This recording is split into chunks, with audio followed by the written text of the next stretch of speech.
Política na Veia, uma produção Carta Capital, Jornal GGN e fora da política não há salvação.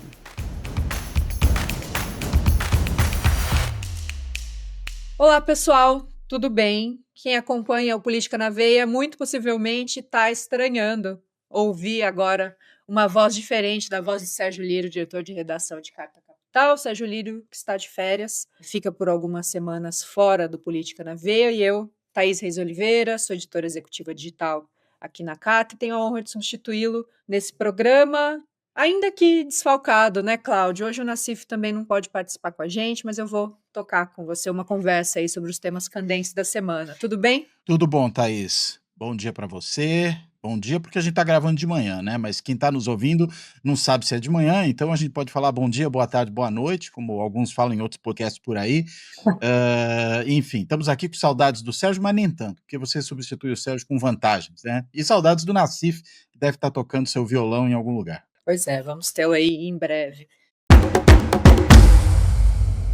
Eu queria começar o programa falando de um movimento ocorrido aí nos últimos dias aqui em São Paulo, que pegou boa parte da população de surpresa, né? Há alguns dias, aquele enclave na Rua dos Protestantes, aqui no centro de São Paulo, na região da Luz, que era tomado pelos dependentes químicos que frequentam o que a gente chama de Cracolândia, amanheceu vazio.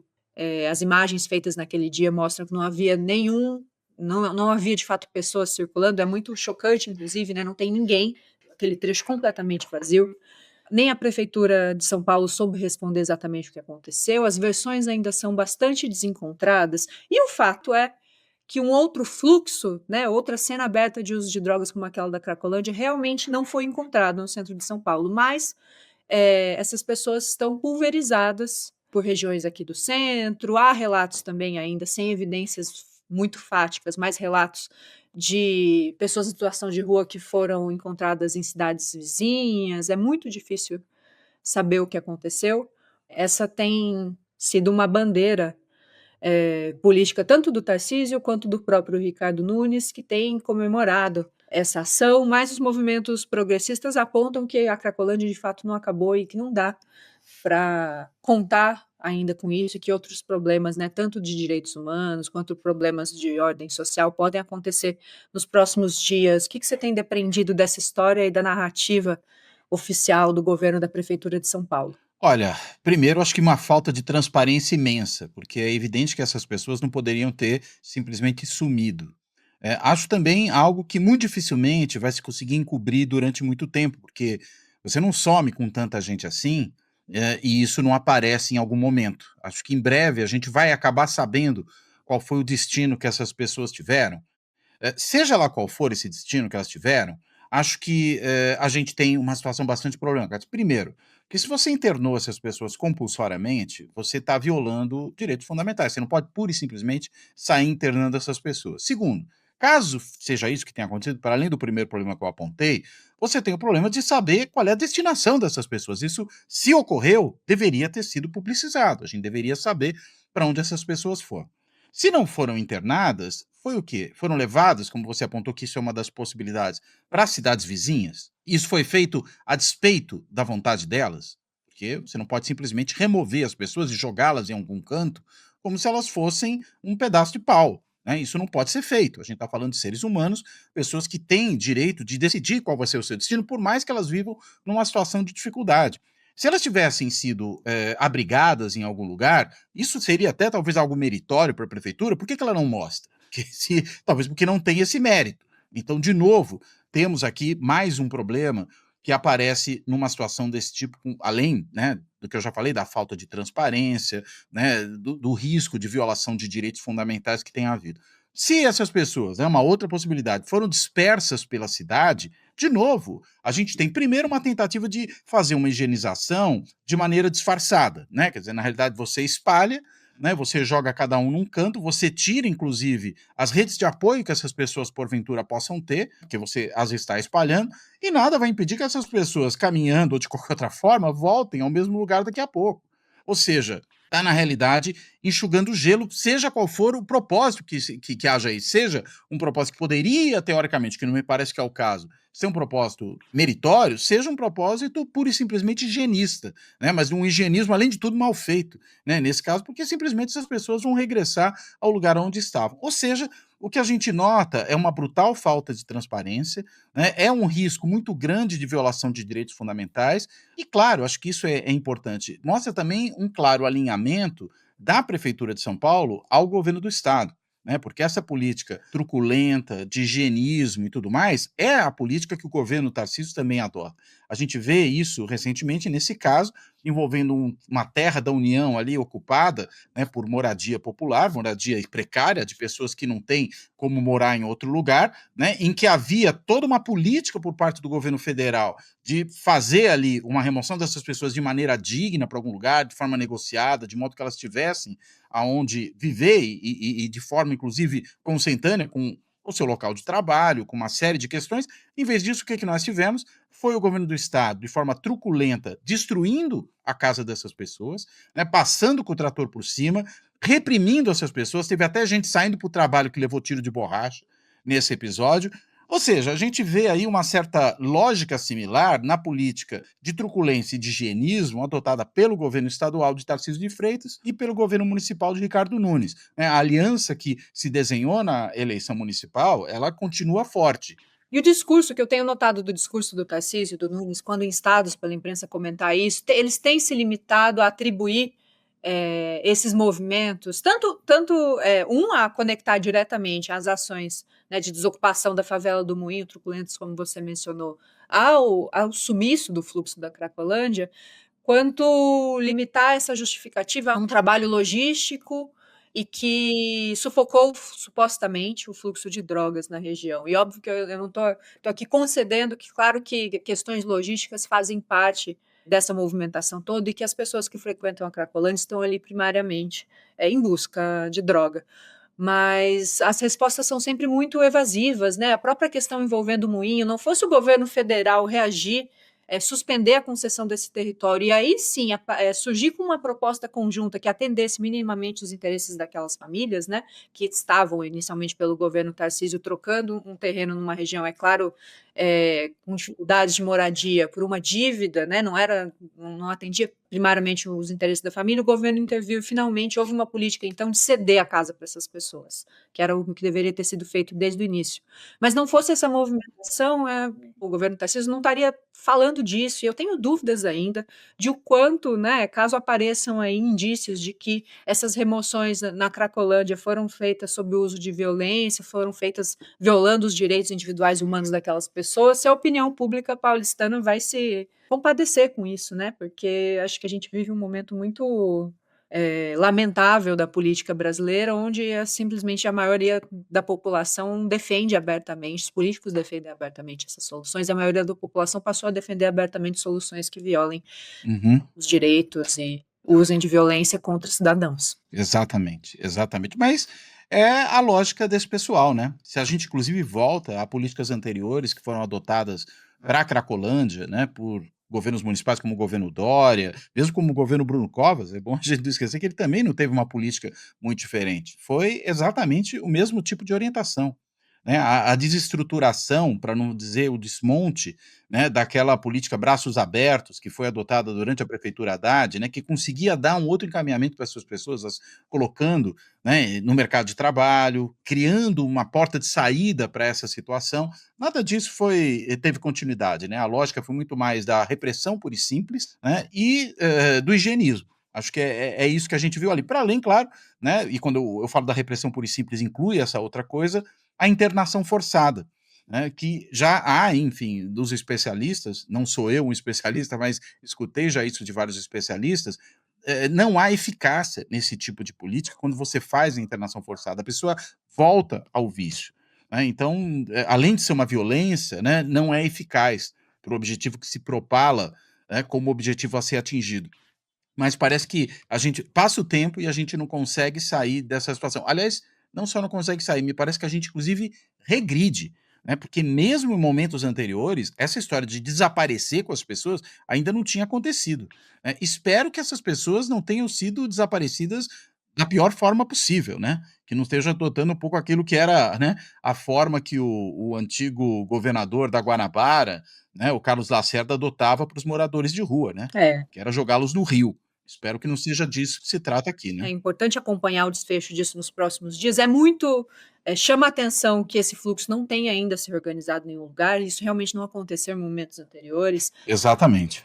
Pode ser, sim, concedo, né, de boa fé, que questões logísticas e de combate ao crime organizado tenham mudado a estrutura de como esse comércio de drogas funcionava na Cracolândia, mas qualquer remoção que tenha violado o direito dessas pessoas, tenha sido feito com violência, que envolva internação compulsória, precisa ser acompanhada de perto pela sociedade. O governo do estado de São Paulo, a prefeitura, precisam responder com clareza em relação a isso. A gente não pode também se deixar turvar por esse discurso de que a Cracolândia acabou, que essa operação é um sucesso, que as pessoas foram desapropriadas, nunca mais falar disso, né? Embora parte da sociedade ainda esteja endosse qualquer política que tire aquelas pessoas ali, independentemente de como elas sejam feitas. Exato. Que é o discurso pura e simplesmente higienista, né? Simplesmente tirem os daí. Não? Exato. Não quero mais ver esse pessoal na minha frente. Cláudio, a gente tem um outro assunto também que, na verdade, surgiu na semana anterior, mas que segue repercutindo, que envolve a visita do presidente Lula à China e, mais especialmente, um jantar a portas fechadas com o presidente Xi Jinping, a primeira-dama, acompanhado por alguns ministros de Estado, presidentes da Câmara e do Senado. A viagem do Lula, quando você fala de cobertura da imprensa, pelo menos, a viagem do Lula à China acabou ofuscada por esse evento, depois que um relato de conversas durante esse jantar foi divulgado pelo portal G1, que envolveram uma suposta intervenção da primeira-dama Janja da Silva em relação ao TikTok. Teria dito isso, segundo o relato do G1, que o algoritmo do TikTok favorece a direita no Brasil, e isso teria supostamente causado um mal-estar ali por fugir dos protocolos de um jantar como esse e ter sido visto como uma intervenção não cabida por parte dos assessores que acompanhavam o presidente, que supostamente acompanhavam o presidente chinês. O presidente Lula foi na semana passada questionado por jornalistas em relação a isso, confirmou parte do relato, mas disse que a pergunta fundamental havia partido dele e que a Janja tomou a palavra para fazer uma intervenção de contexto que envolvia especialmente violência, que a gente sabe que ocorre nas redes sociais, especialmente em redes como o TikTok, contra mulheres e crianças, né? E mais recentemente, ontem, ao participar de um evento, ela fez um discurso de abertura onde mencionou que não se calaria quando falasse sobre mulheres e crianças, e num discurso ali muito alinhado com o que havia dito o presidente nas semanas anteriores. E isso causou uma celeuma por dois motivos, né? Primeiro, nessa intervenção do Lula a jornalistas, ele disse que havia solicitado ao presidente Xi Jinping, um homem de confiança da China, que viesse ao Brasil discutir a questão digital. Tudo isso é muito aberto. Em segundo lugar, agora com essa nova intervenção da Janja, isso provocou, especialmente entre os círculos bolsonaristas nas redes, reacendeu um alerta de um suposto movimento por parte do governo Lula para censurar as redes sociais no Brasil. Eu não acho que um movimento nesse sentido esteja ocorrendo, mas tem algumas questões aí que a gente pode discutir em relação ao papel da primeira-dama, em relação a quantas anda o nosso debate a respeito de regulação nas redes sociais do Brasil, porque parece que esse debate se perde em meio a muita espuma, né? De um lado você tem um grupo que não admite qualquer tipo de regulação do ponto de vista político, tem os interesses das plataformas, e do outro lado a gente parece não conseguir discutir em detalhes o que significa de fato uma regulação nas redes, que não tem nada a ver, não, é óbvio que a gente não quer para um país democrático um modelo regulatório, né, a chinesa. Olha, Thaís, acho que você conseguiu chamar atenção para vários aspectos, né, dessa história, né? Como se costuma dizer por aí, parece que ela é uma história de várias camadas, né? Primeiro, eu diria o seguinte: acho que no caso específico da Janja, da eventual impertinência que possa ter havido na fala dela nesse jantar, acho que existe um exagero, né? Ou seja, está se dando uma dimensão demasiada para aquilo que, veja, mesmo que possa, porventura, ter ocorrido ali um deslize da primeira-dama, uma impertinência. Tá bom, mas merece tanta discussão assim? Tem tanto alcance? Gera tantas consequências? Cá entre nós, né? Nessa viagem à China e que passou antes pela Rússia, você tem questões de interesse nacional que ultrapassam em muito qualquer relevância que uma eventual gafe da primeira-dama possa ter tido no jantar. Está se superdimensionando esse caso, né, ele não tem essa importância toda, né, não é nada que vá afetar as relações do Brasil com a China, que vá, por aventura, interferir nos diversos acordos e intenções de investimento e de cooperação que o Brasil firmou com a China nessa viagem. Acho que isso efetivamente é o relevante. Veja, não estou nem dizendo que não possa até se noticiar o caso, mas entendo eu que a repercussão que isso alcançou, inclusive a repercussão que foi dada por aqueles que não só noticiaram, mas resolveram comentar sobre isso como se fosse a coisa mais importante do mundo, né? E a gente só está comentando aqui, não pela coisa em si, mas pela repercussão que ela acabou atingindo em função disso, né? Sim, eu acho que tem parte do governo também que envolve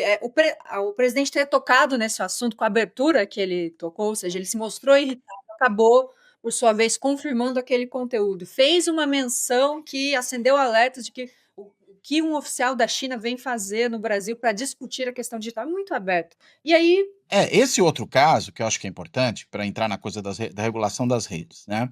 É evidente que é preciso fazer uma regulação das redes e que o modelo que o Brasil deve seguir tem que ser um modelo condizente com uma sociedade democrática, né? E nisso acho que a gente tem que olhar muito para o que tem sido a experiência da União Europeia, né, que se trata de um conjunto de países democráticos, exceção feita a Hungria, diga-se de passagem, mas que, né, por conta desse caráter democrático, tem preocupações que são as mesmas que nós podemos ter com respeito à regulação das redes, tanto no que diz respeito a evitar os problemas que essa falta de regulação gera, como também para evitar um excesso de regulação que começa a se tornar um elemento de cerceamento da liberdade de expressão, né, do livre trânsito de ideias. Ou seja, tem aí um ponto ótimo da regulação que tem que ser buscado, e acho que olhar para a experiência da União Europeia e para o que vem tentando ser feito lá, porque mesmo lá a gente ainda está aquém de uma regulação efetiva, acho que é algo muito importante. Agora, o caso específico da vinda eventual dessa pessoa da China para cá, eu, pelo menos, li assim, entendo que isso tem a ver com o caso específico do TikTok e não com uma ideia geral de regulação, até porque o TikTok era o objeto da discussão, né? A gente sabe que o governo chinês tem uma imensa ascendência, para dizer o mínimo, sobre as empresas chinesas que atuam para além das suas fronteiras, e no caso do TikTok não é diferente. A própria preocupação americana com o TikTok, né, na ideia de banir o TikTok, caso ele não seja vendido por uma empresa americana, passa justamente por essa percepção de que há realmente um grande controle do governo chinês sobre o TikTok, o que a gente sabe que é verdadeiro, e daí, inclusive, a fala que pode ter tido a primeira-dama nesse jantar passa por isso, porque ela, sabendo dessa influência, se comunicou diretamente a quem está no topo da cadeia alimentar dessa hierarquia política que existe na China, né, que é o presidente Xi Jinping. Veja, então, a vinda de alguém que possa ser um interlocutor para o caso específico do TikTok, eu acho que é mais do que natural. Claro, alguns estão lendo o seguinte: não, o Brasil está querendo aprender com a China como é que regula a rede social. Eu, sinceramente, não vejo na fala do presidente algo que permita chegar a essa conclusão. Entendo que, no contexto, faz muito mais sentido entender que seja alguém, né, que vai lidar com o caso específico da empresa chinesa das redes sociais. Até porque, veja, era disso que se falava. Mas como você bem colocou, Thaís, a fala do Lula foi muito aberta, né, muito genérica com relação a isso, abre espaço para esse tipo de interpretação. E assim também, só para fazer um gancho último ainda com o caso da primeira-dama, acho que também essa coisa ganhou dimensão, não só pela maledicência de algum dos membros da comissão, né, que resolveu ali ser indiscreto e passar essa informação para a imprensa, mas pelo fato de que a primeira-dama, a gente sabe, vem de fato cometendo certos excessos do ponto de vista das suas manifestações públicas. E acho que isso acontece por uma série de razões. Primeiro, porque não há um papel institucional claramente definido para a primeira-dama dentro do governo. De uma primeira-dama, e aí acho que é um mérito dela, que é uma primeira-dama que tem um ativismo político de longa data. Então é claro que para uma pessoa com esse perfil, você tem que encontrar algum tipo de espaço de atuação. Se você não define, tudo é válido. E aí a primeira-dama fica dando pitaco em tudo quanto é lugar. Aquele episódio lamentável, recente, quando ela xingou, né, o Elon Musk, né, mandou ele para um certo lugar, me parece que é um exemplo disso. Quer dizer, você não tem um lugar muito definido, começa a falar livremente. Falta talvez também um certo aconselhamento à primeira-dama, e aí o próprio presidente não pode ficar vetando que isso aconteça, para ela poder ter um media training, vamos dizer assim, né, para ela poder saber exatamente, na condição que ela agora exerce, qual é a forma de se conduzir que não vai produzir problemas para o governo. Porque até agora, se a gente for pensar qual é o saldo né, da atuação da primeira-dama em termos da imagem pública do governo, em termos da popularidade do presidente e da popularidade dela mesma. O saldo é muito negativo. Né? Não é só por maledicência dos outros. Né? E é aquela velha história: não culpe seus inimigos por eles agirem contra você, né? Eles vão fazer isso mesmo. Então você que tem que se precaver para que isso não aconteça. Ah, mas a extrema-direita explora. Claro, a extrema-direita vai fazer isso. O que compete a quem está no governo é se precaver para que esse tipo de exploração por parte da extrema-direita não aconteça. E aí me parece que tem faltado algum tipo de atuação mais organizada, mais profissional mesmo, no assessoramento à primeira-dama, para ela saber como se colocar em vários cenários. Porque, veja, é essa impertinência em outras situações que tornou esse eventual episódio ali do jantar algo tão chamativo. Porque é alguém que já tem histórico. E aí, qualquer coisa que vier a acontecer, é a história do Pedro e o Lobo, né? Mente tanto que, né, quando fala a verdade, ninguém acredita. De alguma forma, escorrega tanto que um pequeno escorregãozinho ganha uma dimensão imensa. Aí, mais um para o currículo da primeira-dama. Então, acho que tem faltado para o governo um pouco mais de cuidado com esse caso. O presidente mudou ali a sua secretária de comunicação e a gente viu claramente uma melhora mesmo na forma como o governo se comunica de lá para cá. Acho que não fosse aí o episódio do INSS, muito possivelmente isso já estaria a se refletir na avaliação de popularidade do governo. Mas tem um outro calcanhar de Aquiles aí, que é a primeira-dama. E acho que se o presidente não prestar atenção nisso, o governo não prestar atenção nisso, esse problema vai continuar a ser reiterado e, além disso, vai gerar mais espaço para ser explorado pela extrema-direita.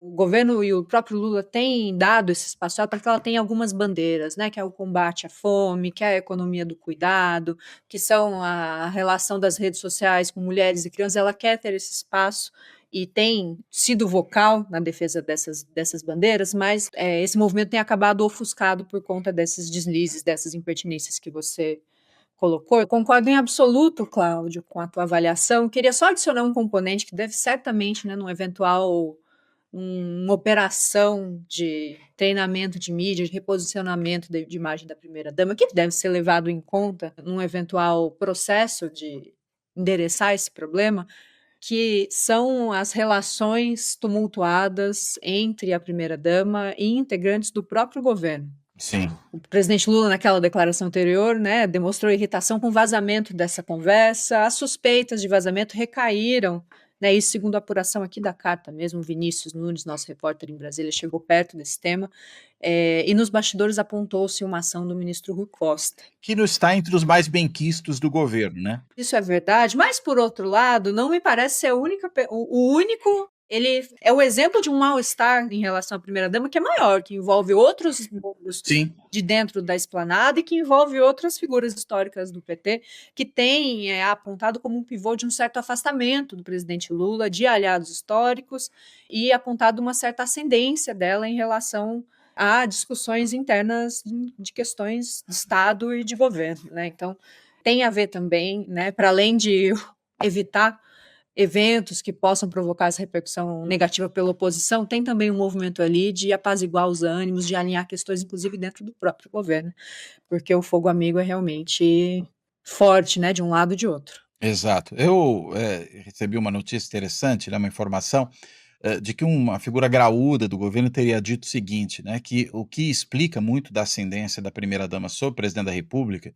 é que talvez ele nunca tenha se sentido, diante de uma outra pessoa que o cerca, a parte frágil da relação. Né? E que no caso da relação dele com a primeira-dama, talvez pela própria idade do presidente, pela situação que ele passou na cadeia, pela posição que ela teve ali ao lado dele nesse período, tanto que ele sai da cadeia já anunciando, né, o seu namoro com a Janja e tudo mais, ele se sente a parte frágil. Né? E aí acaba, digamos, interditando qualquer tipo de crítica, ou mesmo de admoestação que possa haver, para corrigir falhas de comunicação e falhas de conduta. E aí, claro, além de tudo, né, se fecha ao diálogo com outros e gera esse tipo de problema. Né? Um presidente isolado é muito complicado, ainda mais nesse cenário que a gente vive hoje, que não é um cenário trivial. Né? A gente vive o cenário do crescimento da extrema-direita no mundo, de um país que passou pelo risco de um golpe de Estado, de uma extrema-direita que continua muito forte, muito vocal do ponto de vista da sua comunicação, muito mais efetiva do que qualquer outro campo político, né, particularmente do que a esquerda, né, a qual o presidente pertence. Então, não pode dar vacilo, né, nessa situação, não pode dar bobeira, tem que ser ainda mais precavido. E é nesse cenário que o presidente hoje se encontra. Então, é uma situação realmente complicada, né? O Lula já não está na mesma forma de outrora. Aproveitando o gancho, Cláudio, falando ainda de presidentes, mas no plano internacional, há alguns dias a assessoria de comunicação do ex-presidente americano Joe Biden anunciou que ele enfrenta, né, foi diagnosticado com um câncer de próstata em estágio já agressivo, que deve começar o tratamento. O anúncio foi motivo de muita consternação e em relação do próprio Biden em relação à família, e coincide curiosamente, com o lançamento de um livro escrito por dois jornalistas experientes, o Jake Tapper, da CNN, e um colega, o Alex Thompson, que é jornalista do site Axios, contando bastidores desse movimento dentro do Partido Democrata para postergar a descoberta de que o presidente Joe Biden, na verdade, enfrentava um declínio cognitivo mais grave do que a comunicação oficial deixava saber à época, e essa demora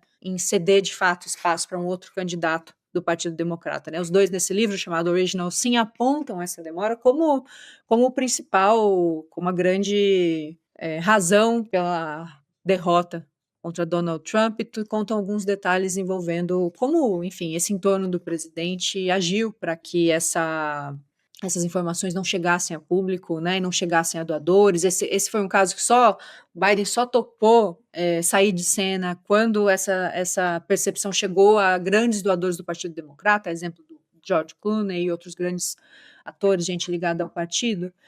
E eu queria te ouvir, Cláudia, a respeito. A gente vai entrando aí, passando agora o ano 1 do governo Trump, que parecem 10 pelo tanto de acontecimentos, mas te ouvir um pouquinho a respeito de para onde vai o Partido Democrata diante, né, da perda de um líder, ainda, né, se recuperando dessa tunda, sem saber como se reposicionar, mudanças envolvendo inclusive as diretrizes do Partido Republicano, que de liberal está se tornando um defensor do intervencionismo econômico. Tem muita coisa acontecendo no mundo. Para onde caminha, você acha, o Partido Democrata, a oposição americana ao governo Trump? E quais são as correções de rota que deveriam ser feitas aí nesse processo? Olha, essa é uma boa pergunta, Thaís. É difícil saber, né? Porque o próprio Partido Democrata não dá sinais, né? Até agora de estar indo para algum lugar, né? Me parece que os democratas estão ainda muito catatônicos, tanto, né, pela derrota que sofreram eleitoral, como depois pelo que tem sido o governo Trump. Né? A gente vê, na verdade, uma catatonia que não está só no Partido Democrata, que está na sociedade americana de um modo geral, uma sociedade que não tem sabido reagir, né, da maneira mais efetiva a esse ataque que o Trump está desferindo contra tudo aquilo que é valioso no caso do sistema político americano, né, ou da sociedade mesmo americana. As suas universidades, que são realmente grandes centros de excelência, de pesquisa, de liberdade acadêmica, de debate e tudo mais, e que estão sob ataque cerrado, e algumas se vergando muito claramente ao governo, como fez a Universidade de Columbia, uma das principais universidades americanas, pela qual, inclusive, eu passei quando fui fazer meu pós-doutorado, tive lá um ano na Universidade de Columbia, é muito triste ver isso que acontece com ela. Mas, além disso, né, o ataque a escritórios de advocacia, a organizações da sociedade civil, ao judiciário, né, a direitos fundamentais, enfim, é um ataque generalizado a tudo aquilo que possa ser considerado como fundante, né, como estruturante da sociedade americana, que é justamente o fato de se tratar de uma democracia, com todos os defeitos que todas as democracias têm, não seria diferente lá, uma sociedade muito criativa, né, basta a gente pensar em tudo aquilo que se produz ali em termos de cultura. A gente viu recentemente, inclusive, um discurso muito forte do Robert De Niro, né, criticando o ataque também feito pelo Donald Trump à cultura como algo típico, né, de autocratas e de fascistas, palavras do próprio Robert De Niro com relação a isso. Ou seja, os democratas não sabem como reagir, né? A sociedade não reage, né? Esses vários setores da sociedade aos quais eu me referi têm vozes ali isoladas, como essa do De Niro, como foi a recente reação de Harvard, mas que agora parece que começa a ter ali o apoio de outras universidades americanas, né? A própria capitulação de Colômbia foi um exemplo do estado de coisas anterior. Ou seja, eu acho que eles estão ainda em busca de um rumo. né? Acho que não tem a ideia do que fazer e não tem também alguma liderança que consiga protagonizar esse papel, né? A gente não enxerga isso hoje no Partido Democrata. Uma liderança, por exemplo, atuante no Congresso, seja na Câmara, seja no Senado, que pudesse eventualmente ter esse papel. A gente já viu no passado recente uma figura como a Nancy Pelosi, que foi uma deputada muito importante, né? A gente tem outros, claro, figuras como o Alexandre Ocasio-Cortez, né, que é uma figura vocal, mas que é muito francamente minoritária dentro do Partido Democrata e que por isso mesmo tem dificuldades de ser essa liderança que leva o partido consigo para uma reação ao governo Trump. Precisaria de uma figura mais agregadora dentro do partido que conseguisse fazer isso e que desse para o partido o tom do que fazer, né? Nenhum dos governadores até agora se colocou exatamente nessa posição, embora alguns governadores tenham já levantado sua voz contra esses ataques que o governo Trump desferiu. Eu acho que enquanto não surgir essa liderança capaz de ajudar o partido a ter um discurso unificador, né, e o próprio partido e a sociedade americana mais vinculada ao Partido Democrata, né, o que eles chamam, no sentido americano, do termo de liberais, né, que seriam os progressistas, se a gente quisesse traduzir para uma perspectiva brasileira, né, mais familiar. Não vou nem falar esquerda, estou falando progressistas. É isso que o sentido de liberal nos Estados Unidos tem, não é tanto no sentido econômico, é muito mais no sentido social e político, né? Enquanto esse segmento da sociedade não se encontrar, vai ser difícil também que o partido se encontre. O próprio partido deveria, eu diria até, ter um pouco esse papel, mas enquanto uma liderança ali não conseguir ganhar protagonismo e ser a catalisadora desse tipo de posicionamento, também acho que a coisa é difícil. Mas, vamos dizer, o lado positivo disso só é que o governo Trump está muito no começo, então, digamos, ainda há tempo para algum tipo de reação. A gente tem as eleições de midterm, né, as eleições de meio de período que ocorrem no ano que vem, né, que renovam potencialmente a Câmara de Deputados inteira. Eu digo potencialmente porque a gente sabe que essa renovação nunca é completa, está muito longe disso, aliás, pelo contrário, a renovação sempre é muito marginal, mas que, a depender de como o governo Trump chegar nessa disputa do ano que vem, pode, e há muito receio nos republicanos com relação a isso, levar uma invertida forte do Partido Democrata. Então, a preparação para essas eleições pode ser uma forma de você não só moldar, né, um discurso e uma estratégia, para além do discurso, de resistência aos ataques que o Trump vem desferindo contra a democracia americana, mas também de começar a sinalizar alguma liderança que possa capitanear o Partido Democrata na disputa presidencial daqui a 4 anos.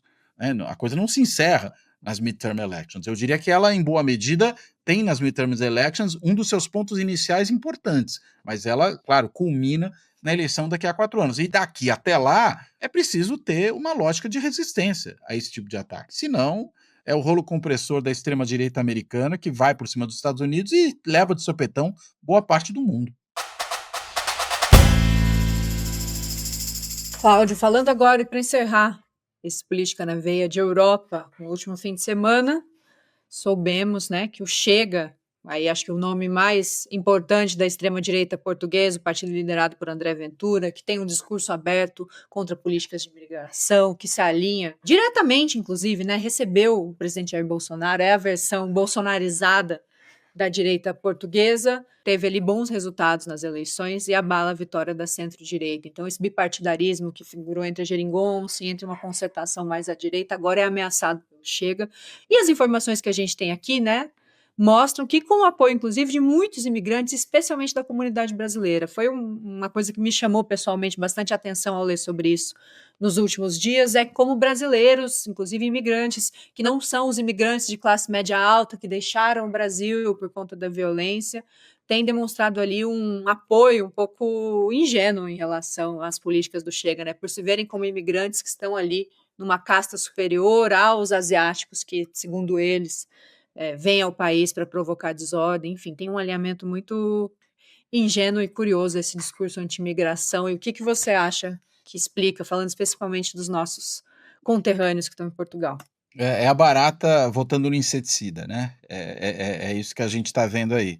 Mas veja, é muito interessante, embora trágico, me parece, isso que está acontecendo em Portugal, né? Porque a gente está em 2025. Em 2022, começo de 2022, janeiro de 2022, portanto, e finalzinho de janeiro, né? Há 3 anos apenas, nós tivemos uma vitória acachapante do Partido Socialista, que conseguiu a maioria nas urnas, não precisou nem montar coalizão, é ali que a coalizão da geringonça termina, porque o Partido Socialista não precisava de coalizão naquele momento, né, quando ele ganha as eleições de 2022. Pouco tempo depois, você teve aquele episódio ali envolvendo um homônimo, inclusive, do ministro Antônio Costa, né, que estaria envolvido ali num tráfico de influência e tudo mais, e isso acabou derrubando o governo, né, foi o que levou à eleição do Montenegro naquele momento e à vitória do PSD, né, o partido da direita tradicional portuguesa, né, ou da centro-direita, ou da direita mesmo tradicional portuguesa, mas e que foi, por sua vez, também ele afetado por um escândalo de tráfico de influência,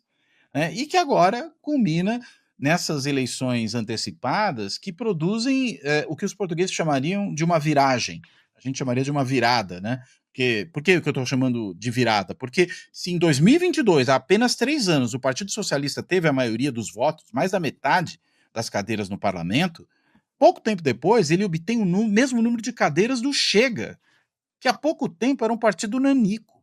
Ou seja, a extrema-direita apresentou um crescimento tremendo nesse período, roubou votos da direita tradicional, que teve inclusive que reforçar o seu discurso anti-imigração para poder competir com a extrema-direita. E quando eu digo teve, eu não estou dizendo no sentido de elogiar esse movimento, mas apenas reconhecer que foi um movimento que eles fizeram pela sua estratégia eleitoral, né, porque entenderam que a única maneira de manter o primeiro lugar na votação popular seria incorporar algumas das agendas do Chega. E o próprio Partido Socialista atenuou o seu discurso, que historicamente era um discurso muito mais favorável à imigração. Mesmo porque Portugal, a gente sabe, é um país que tem um problema demográfico sério, né, de baixa natalidade, né, portanto, de baixo crescimento populacional e de falta de mão de obra. Então, na realidade, a imigração é uma solução para Portugal, não é um problema. E esse discurso é muito mais um discurso que se vale do medo, do preconceito, do que qualquer outra coisa. Eu estive, inclusive, né, em Portugal recentemente para o congresso da APCP, da Associação Portuguesa de Ciência Política, isso foi ainda esse ano, né, e vi uma cena muito curiosa, né, havia um cidadão que estava fazendo um comício, ele faz parte de um movimento chamado, veja só que maluquice isso, Movimento Reconquista, né, e o símbolo do movimento é uma bandeira cruzada, né, e esse indivíduo fazia um discurso, era um dado muito curioso, numa praça em Portugal, em inglês, portanto eu acho que ele estava falando para os estrangeiros que estavam circulando por ali, os turistas, né, contra a imigração, né, e, enfim, distribuía uns panfletos em que o que a gente via era um monte de gente de coloração não europeia, inclusive claramente um brasileiro ali com uma camisa verde e amarela, que estava meio disfarçado ali no canto, mas que estava nessa coisa, mostrando que Portugal está a ser invadido, está a mudar imenso, como ele falava, mostrando que hoje seria 1/4 da população portuguesa feita de imigrantes. Ora, mas isso acontece justamente porque a gente fala de um país com baixa taxa de natalidade, um país com crescimento vegetativo pequeno da sua população autóctone. E aí não tem muito jeito, né, desse país suprir as suas necessidades econômicas que não seja pela própria imigração. Agora, o que essas pessoas causam em Portugal? Violência? Não, Portugal é um dos países mais seguros do mundo. Isso não é um problema em Portugal. A reação é muito mais de um preconceito cultural, de uma reação à diferença, inclusive racial, evidentemente, que existe, né, no caso dessas pessoas. A gente está falando de pessoas que chegam de outras regiões do mundo com tipos físicos muito diferentes daqueles dos europeus e dos portugueses em particular, e isso gera esse tipo de reação, né? Agora, onde deságua isso, né? Até onde eu saiba, o movimento Reconquista não tinha candidato. Deságua no Chega, né? Que consegue, com esse discurso, eleger gente, paradoxalmente, com apoio de brasileiros, né? Como eu falei, a barata votando no inseticida, nesse caso, inclusive com ameaças à própria obtenção da cidadania portuguesa, possivelmente no futuro, por aqueles que têm esse tipo de ascendência. A gente vê o que está acontecendo agora na Itália, né, não me surpreenderá se o Chega tiver maior crescimento e maior influência, que esse tipo de decisão ocorra também em Portugal, no período próximo, ou seja, de você cercear a ida dos oriundos de Portugal, né, daqueles que são netos, são